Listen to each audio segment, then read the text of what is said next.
News and Public Affairs. Walang ginikilingan, walang pinoprotektahan, walang kasinungalingan, serbisyong totoo lang. Saksihan! Petisyong aumento sa sahod ng mga manggagawa sa Metro Manila isasalang sa public hearing matapos magdesisyon ang Regional Wage Board na may supervening conditions para dinggin ito. Tingi-tinging gasolina ay binebenta sa ilang lugar sa Bulacan bunsod ng mahal na krudo. Panindang petrolyo maaari ring utangin. Sa gitna ng pagtaas ng presyo ng bigas, unlimited rice sa mga kainan gusto munang ipagbawal ng NFA. Una sa saksi, kakaibang bersyon ng basketball na nilalaro sa loob ng isang bilog na court. Mga tiger shark, bagong kinagigiliwang atraksyon sa Manila Ocean Park. At mga mahihilig mag-swimming, dinarayo ang mga resort sa pusot ng kabundukan sa Itogon, Benguet.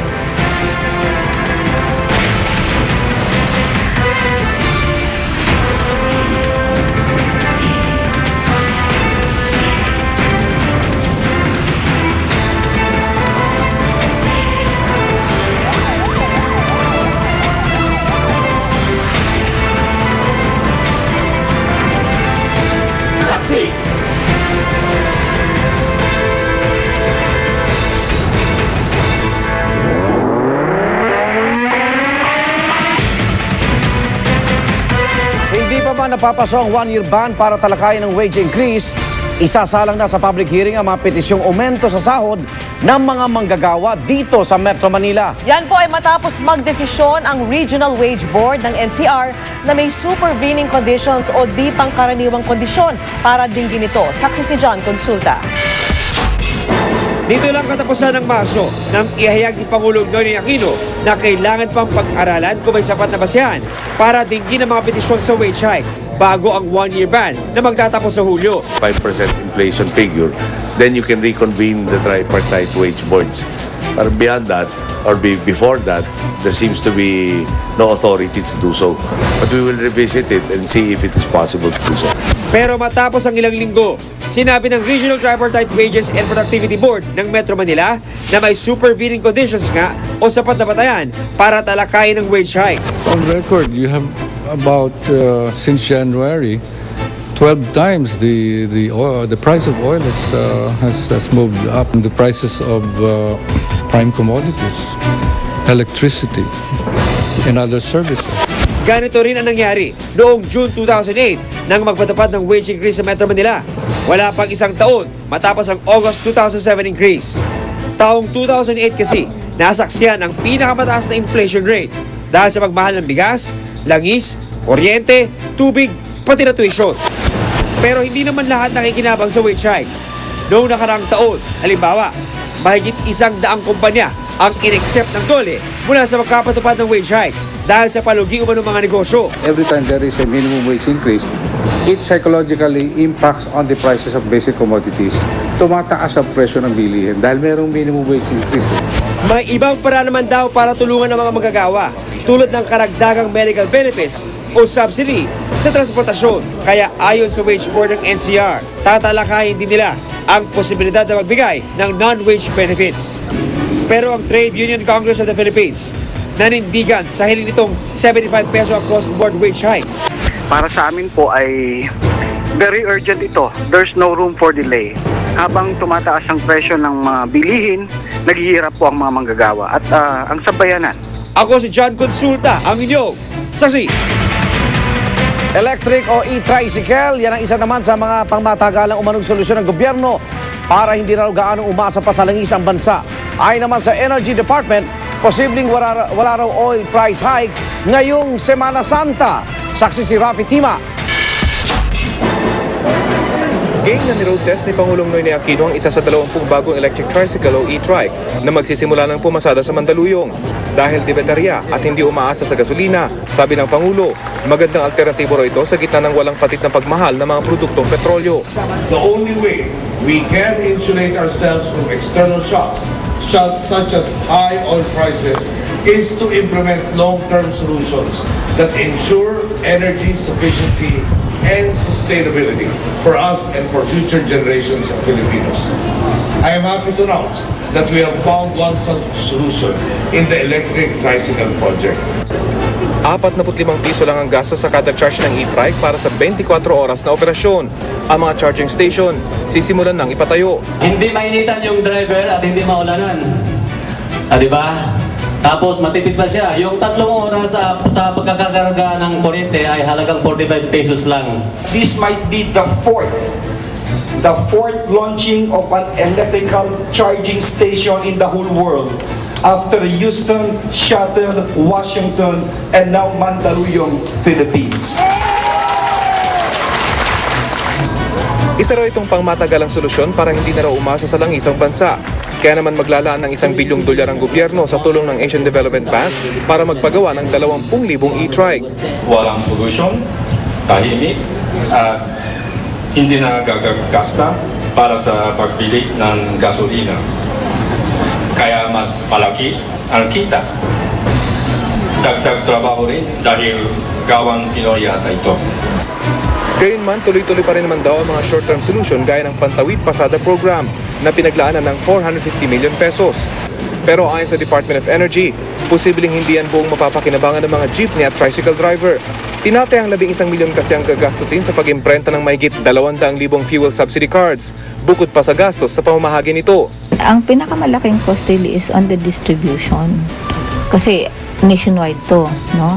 So we will have to move people, tapos you stay there for some time. Ibig sabihin, ang dapat sanay 1,050 na makukuha ng mga jeepney driver at 150 pesos naman para sa mga tricycle driver kada buwan, posible pang mabawasan. Kaya naman imbis na pating-itinging subsidiya, may mungkahi ang grupong Pasang Mazda. Sa computation namin, 22 liters sa loob ng isang buwan ang makukuha namin. Ngayon, tumaas kahapon, baka 18 liters na makuha namin. At baka sa susunod, tumaas na naman to. Pagkatapos, puro pitas-pitas pa dun sa mga allocated subsidy amount na 450 million, babawasan na naman yan. Hindi ko maintindihan ano ho ba ito. Hindi pa tiyak kung aabot sa Semana Santa ang fuel subsidy cards. Pero pampalubag loob ng DOE, posibleng hindi raw magkaroon ng oil price hike sa Holy Week, base sa itinatakbo ng presyohan ngayong linggo sa world market. Gayunman, sisiyasatin pa rin daw ng bubuing fact-finding panel ng DOJ kung makatarungang umano ang seri ng taas presyo. Ako si Rafi Tima, ang inyong saksi. Bukod sa mga taga Metro Manila, umaaray rin sa mataas na presyo ng produktong petrolyo ang mga magsasaka sa Northern Luzon. Kaya naman sa Bulacan, nauuso na ang pagbebenta ng patingi-tinging gasolina na pwede pang utangin. Narito po ang report. Para di na masayang ang krudo patungo sa malalayong gasolinahan, nagtsatsaga na lang ang ilang taga Ginto, Bulacan sa mga deboteng langis. Ayos na raw kahit pa mas mahal ito kaysa sa normal na presyo. Bukod sa di raw sayang sa gas sa biyahe, sa maliit na tindahang ito, pwede pa silang mangutang. Magkano po tubo niyo sa isang? Saan? 250. 250 po? Tres, mataas. So mas mataas po talaga kayo sa gasolinahan? Oo, mga 3 peso. Ang mga nagtitinda naman, alam daw na delikado ang tingi-tinging pagbebenta ng gasolina dahil na rin hindi mga tamang lalagyan ang ginagamit. Pero dahil na rin sa hirap ng buhay, kumakapit na sila sa patalim. Wala kami ibang pagkakakitaan kasi nakatanga ka sa bahay. Diba? Pag binimalahan ng asin tsaka asukal, di makabili ka. Sa City of Pines, ilang gasolinahan din ang nagtaas ng presyo ng mga produktong petrolyo. Higit na mahal ito dahil sa inaakyat pa sa Baguio. May mga bumababa pa raw sa Pangasinan kung saan mas mura ang produktong petrolyo. Dama rin ng mga magsasaka sa Isabela at Quirino ang epekto ng oil price hike. Si Aling Glenda, dumaraing sa pagmahal ng krudo lalo't nagmumura pa raw ang presyo ng kanilang aning palay. Ang 1 litro magkano naman ngayon tapos tataas na naman. Lalo dito ang irigasyon hindi diretso. Kaya ang ginagamit namin dito bomba. Kaya ang ilang magsasaka, matabang sa planong pagbibigay ng gobyerno ng fuel subsidy maging sa mga magsasaka, mangingisda at mga food transporter. Parang baka sakali po. Pero baka hindi na naman aabot. Yun na lang malapit doon sa DA ang nabibigyan. Para sa saksi, Rosetti Rivera, nag-uulat. Ang pagbibigay ng unlimited rice sa mga kainan. Yan naman ang mungkahi ng National Food Authority sa gitna ng kanilang panawagang magtipid sa bigas ngayong nagmahal ang commercial rice. Saksi si Julius Segovia. Wala mang problema sa supply ng bigas. Nagtaas pa rin ng piso kada kilo ang presyo ng commercial rice sa merkado. At ayon sa National Food Authority o NFA, posible pa raw masundan ang dagdag presyo ipinatupad ng isang buwan dahil sa walang puknat na pagtaas ng presyo ng mga produktong petrolyo. Huwag nating asahan na yung commercial sector, kasi profit motivated naman yan, kailangan kumita niyan, hindi babawiin yung karagdagang cost. Sa monitoring ng NFA, matapos ang piso kada kilong dagdag presyo, nasa pagitan na ng 30 hanggang 35 pesos ang commercial rice. Sa Kidapawan City, hanggang 3 piso kada kilo ang isinipa sa presyo. Pero sa Kamuning Market at Mega Q-Mart na kapwa nasa Quezon City, nanatiling stable ang presyo ng bigas. Katunayan, mas bumaba pa raw ang presyo dahil harvest season. Siyempre, mga bagong ani, gusto nila ma-dispose agad para wag mangitim yung mga bagong ani. Pero kahit wala raw dapat ikabahala sa supply ngayon, hinihikayat ng NFA ang publiko na magtipid sa konsumo ng bigas. At isa sa mga suwestyon ng ahensya, Ewan ko kung pwede nga lamang Gusto ko ipagbawal yung unlimited rice Yung mga restaurant na unlimited rice. Kasi pag okay lang sana kung inuubos yung kanin. Ang problema, kukuha ng pagkadami-daming kanin tapos hindi naman uubusin, tapo na yon. Noong 2008, bilang tugon sa panawagan ng gobyerno na rice conservation, nagbenta ng half rice sa mga fast food chain na Jollibee at McDonald's. Bagay na hanggang ngayon ginagawa ni Aling Rustica na may karinderya. Meron nasasayang talaga kung minsan hindi nila nauubos. Kaya nga pag humihingi sila sa akin ng half rice, binibigyan ko sila. Ako si Julio Segovia, ang inyong saksi. Samantala, nagmahal na ang mga gulay at isda sa palengke ilang araw bago ang Semana Santa at posibleng magtuloy-tuloy na ito hindi lang dahil sa tumataas na demand, kundi dahil sa mas mataas na gastos sa pagbabiyahe ng mga produkto. Saksi si Susan Enriquez. Ilang araw bago ang Semana Santa, mabenta na ang mga gulay at isda dito sa Cloverleaf Market. Pero gaya ng inaasahan, nakambal nito ang pagtaas ng kanilang presyo. Ang repolyo, broccoli, cauliflower, sitsero at Baguio beans, nasa 40 pesos kada kilo na. At inaasahang tataas pa raw ito ng halos 20 pesos habang papalapit ang Semana Santa. Ganito rin daw ang asahan sa mga isdang dagat gaya ng galunggong, tulingan, alumahan at hasa-hasa. Ayon sa mga nagtitinda, posibleng lumampas na raw sa 100 piso ang bentahan nito pagpasok ng Holy Week. Pati mga isdang tabang gaya ng tilapia at bangus nagmahal na rin at posibleng umabot pa sa 20 pesos ang dagdag presyo pagpasok ng Semana Santa. Pero ayon sa mga nakausap kong manininda, hindi lang daw ito dahil sa tumataas na demand kundi dahil na rin umano sa dagdag gastos sa pagbibiyahe. Sa gasolina. Yan ang ano nila gasolina. Siyempre, nanggagaling pa ng Baguio. Di ba? Ang layo. Tapos yung binabayaran pa nila sa tulpi. Tapos yung mga nangungutong pa sa karsada. Bawal daw yung baboy, yung mga ganyan. Talagang isda sila. Kaya tinatasan din nila ang isda. Mataas din sa kuha namin sa punduan.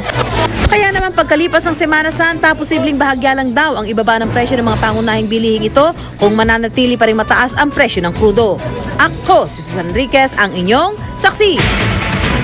Sa ibang balita, nagsampa ng reklamong libelo ang mga magulang ng batang naabuso umano sa programa ni Willie Revillame.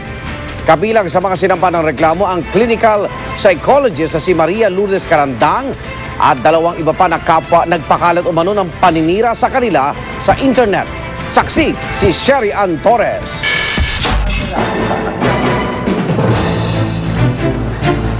Kung saan-saan lang kami ngayon na pumutuloy, natatakot ho kami sa mga sinasabi nila sa amin. Ito ang buwelta ng ama ng batang nagsayaw sa programa ng TV host na si Willie Revillame sa mga nagsasabing naabuso ang kanyang anak.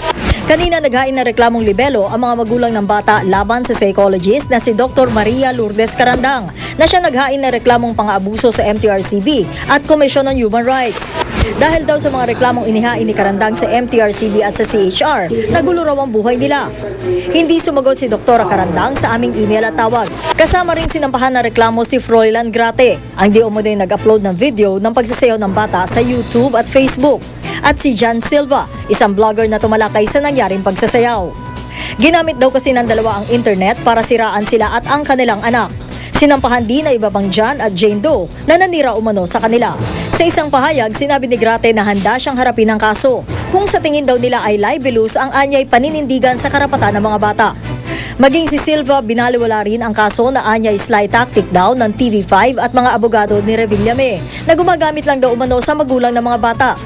Wala pa reaksyon ng TV5 sa huling aligasyon ni Silva, pero nauna nitong sinabing walang intensyon ng TV5 at ang programa na pahiyain ng bata. Ayon sa abogado na mag-asawa na si Atty. John Pineda, mag-uusap pa sila kung dadalo sila sa CHR hearing. Sabi ni CHR Chair Eta Rosales, iimbitahan naman nila si Revillame, pati na ang mga magulang na naturang bata para hinga ng pahayag. Ako si Sherian Torres, ang iyong saksi.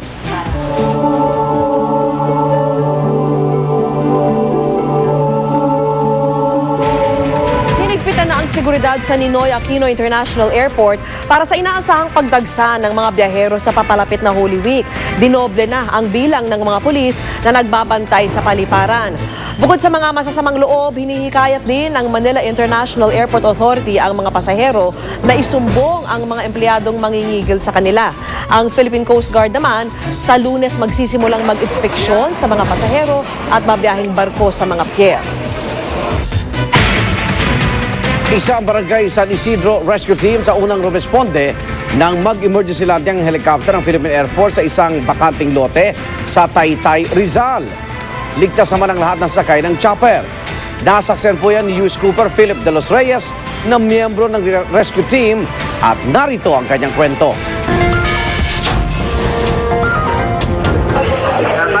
Yung chopper kasi napansin ko na mababa yung lipat. Nagpaikot-ikot siya siguro mga twice yata. Tapos nung mababa na yung lipat, nung nag-crash na, doon pinuntahan na nung ng grupo namin. So, tinignan namin kung may mga taong masaktan. So, okay naman yung mga pasahero. Bali 5 yung nakasakit sa chopper. Lahat naman sila okay. Napansin lang namin na yung chopper talagang yung pagka-crash niya halos tumabihin na nga. Sira na yung pinaka-propeller. So bilang member ng rescue team ng Barangay San Isidro, ginapanala namin yung responsibility natin at tumulong sa mga nasaktan. Ako po, ang U.S. Cooper Philip de los Reyes ng Barangay San Isidro rescue team para sa saksi. At kayo rin po, pwede maging saksi. Bukod sa mga video at litrato ng mga balitang inyong nakunan, pwede rin padala sa U-Scoop ang kuha sa inyong sarili habang kinukwento ang inyong nasaksihan. Dahil dito sa saksi, hindi lang po reaksyon ang mahalaga. Kasama rin kayo sa pagbabalita. Una sa saksi. Ang kakaibang bersyon ng basketball na nilalaro sa loob ng isang bilog na court. Nagagandahang resort sa pusod ng kabundukan sa Itogon, Benguet, dinarayo ng mga bakasyonista. At mga tiger shark, bagong kinagigiliwang atraksyon sa Manila Ocean Park. Huwag bibitiw! Sama-sama pa rin tayo magiging saksi.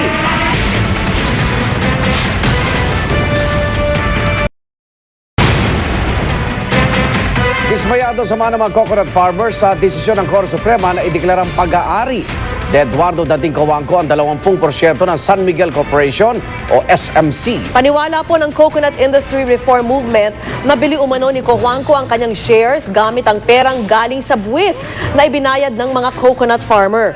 Hinamon din nila si Pangulong Aquino na ipakitang hindi niya kinakampihan ang kanyang chewing si Cojuangco. Ayon sa anak ng dating ambassador na si Congressman Mark Cojuangco, nasa Australia ngayon ang kanyang ama. Masaya raw siya para sa ama dahil halos buong buhay raw niya itong pinagtrabahuhan. Pag-aaralan naman ng Presidential Commission on Good Government kung maghahain sila ng apela sa kataas-taasang hukuman. Hayaan mo munang ma-review namin yung naging desisyon ng Korte Suprema tapos kami magpa-file ng kaukulang aksyon sa ating Korte Suprema. Ang perang ginamit nila upang bilhin ang San Miguel shares ni Ginoong Cojuangco ay inutang mula sa United Coconut Planters Bank.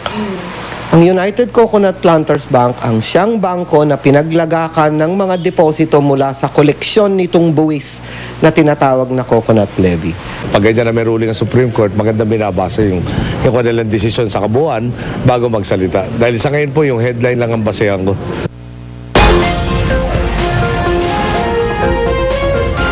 Sa Sa Sports Aksi, dinumog ng boxing fans ang Wild Card Gym sa Los Angeles, California kung saan nag-eensayo po sa mabasang kamao Manny Pacquiao. At hindi lamang mga Pilipino sa Amerika ang dumayo sa gym, kundi maging ang mga foreigner.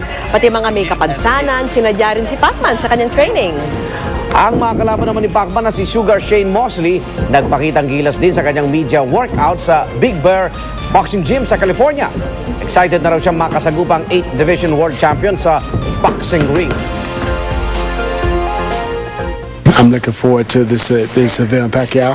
And I know he's a great fighter. I know he comes to fight, and I'm just excited to be in there and make history. Sa mga mahilig mag-basketball dyan, tiyak na matcha-challenge kayo sa isang larong halaw sa basketball. Ang kakaiba lang po rito, pabilog ang court at ang ring nasa sentro. Yan po ang Cirque Ball na dinevelop ng isang Pinoy at nagtuturo raw ng mga positibong pag-uugali sa mga atleta. Ang report ni Mark Zambrano, una sa saksi. Sa forma ng mga player na ito, aakalain mong simpleng basketball game lang ang iyong pinapanood. Pero ang kanilang hardcourt, talaga namang kakaiba. Ito ang larong Cirque Ball, isang kakaibang version ng basketball na nilalaro sa loob ng isang bilog na court. At imbis na magkabila ang dulo ang ring, isang cluster ring design sa gitna ng court ang ginagamit. Bukod sa dalawang basketball hoop na pinagdikit, may mas malaking outer hoop din ito na walang backboard. At kung sa basketball, tig-5 ang player ng isang team. Sa Cirque Ball, tig-6. Iba rin siyempre ang scoring. Pag nakashoot ka rito sa mas malawak na outer hoop, may 1 point ka. Pero pag sumupol ang bola mo sa primary ring, 3 ang puntos mo. Ang point system na yan ay para lang sa white and red zones. Sa mga outer zones, tanging ang mga bolang pumapasok lang sa inner hoop ang nakakascore. 3 points kung galing ka sa green zone. At 4 points kung mula sa blue zone. Bagamat nakabase pa rin ito sa larong basketball na mula sa Amerika, 100% konseptong Pinoy daw ang Cirque Ball na nagtuturo raw ng positive values sa mga naglalaro. You have 4 symbols of moral principles, yung heart, yung dove, the scale, and the hands. All of those symbolizes love, cleanliness, giving, the ability to give charitable giving, and also honesty. Ito rin daw ang napansin ng mga naglalaro nito.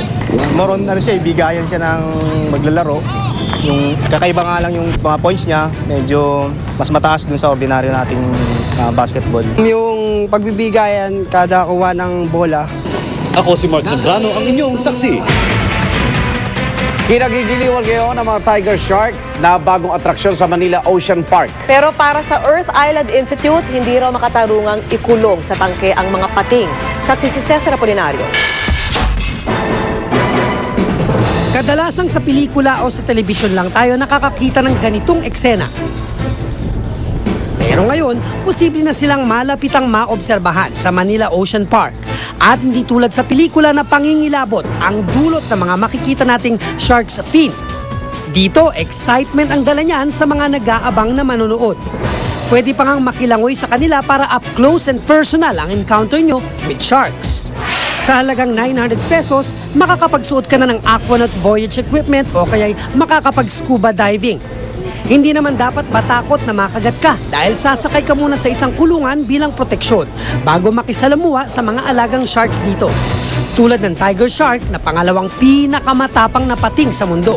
At iba pang kalahi nila tulad ng nurse sharks, leopard sharks at white at black tip reef sharks. Pero para sa Earth Island Institute, hindi raw makatarungang ikulong sa tangke ang mga pating. Panawagan nilang pakawalan ng mga nakakulong na hayop at pabayaang mamuhay sa natural nilang kapaligiran.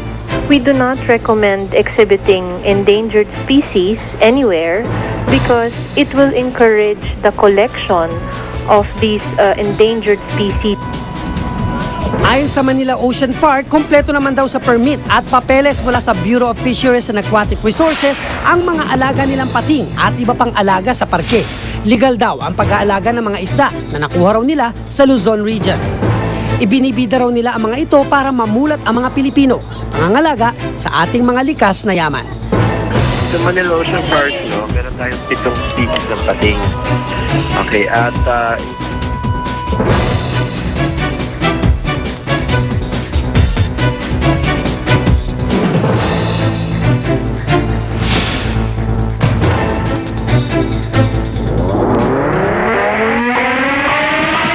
saksihan sa aming pagbabalik. Mga resort sa puso ng kabundukan ng Itogon, Benguet, dinarayo ngayong summer. At Filipino fashion designer na piling magdisenyo para sa reality fashion show na America's Next Top Model. Balitang hatid ng isang Sa sama-sama nating pagiging saksi.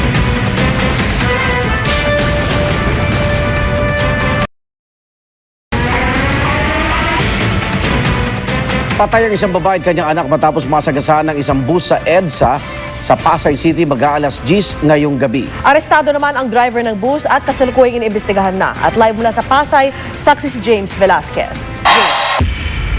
Yes, Igan, Vicky, nagdulot nga na matinding trapiko sa EDSA Pasay Rotonda matapos masagasaan ng isang babae at ang kanyang anak mag-aalas 10 ngayong gabi.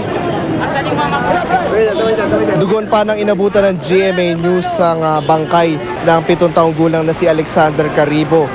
Ngayong gabi, dinala agad sa San Juan de Dios ang kanyang ina na si Amalia, pero dead on arrival ito. Dead on the spot naman ang bata si Alexander. Kwento ng MMDA, tindera sa lugar itong si Amalia at ang hinala nila ay sinubukan nitong tumawid habang nakago ang traffic kahit na bawal tumawid sa lugar. Ang driver na si Rodrigo Pagurayan wala raw narinig na kalabog kaya tuloy-tuloy lang ang kanyang takbo. Kinailangan pa raw siyang pigilan ng MMDA at sabihan na nakasagasa siya. Humihingi naman ang driver ng paumanhin sa mga kamag-anak ng mga biktima dahil hindi raw niya sinasadya ang nangyari at hindi daw niya nakita ang mga biktima. At Igan, Vicky, sabi nga ng mga otoridad gumamit na lang daw tayo ng overpass lalo na sa mga lugar na yun para makaiwas daw sa sakuna at maaaring makasuhan ng driver si Pagurayan ng reckless imprudence resulting in multiple homicide dahil sa nangyari. Live mula dito sa Pasay, ako si James Velasquez, ang inyong saksi. Samantala, isang Filipino fashion designer ang tampok sa award-winning show na America's Next Top Model Cycle 16. Napili si Michael Cinco na magdisenyo ng mga damit para sa next episode ng sikat na reality fashion show. Ecological ang tema ng episode na sinut sa isang landfill kaya gawa rin sa mga recycled material ang mga obra ni Cinco. Napabilib nga raw ang staff ng show, pati na ang host at model na si Tyra Banks. Tyra Banks is super down to earth. I remember the first thing she told me was, you were the first Filipino designer in the show. Hindi lang daw mga nagagandahang bundok ang pambato ng lalawigan ng Benguet. Ngayong panahon ng bakasyon, dinarayo rin ang iba't ibang mga paraisong resort sa pusod ng kabundukan sa bayan ng Itogon. At mula sa Benguet, saksi si Bernadette Reyes. Daan patungong Itogon, Benguet. Kailangang listo sa palikulikong daan. Pero makalipas ang halos isang oras na biyahe mula Baguio,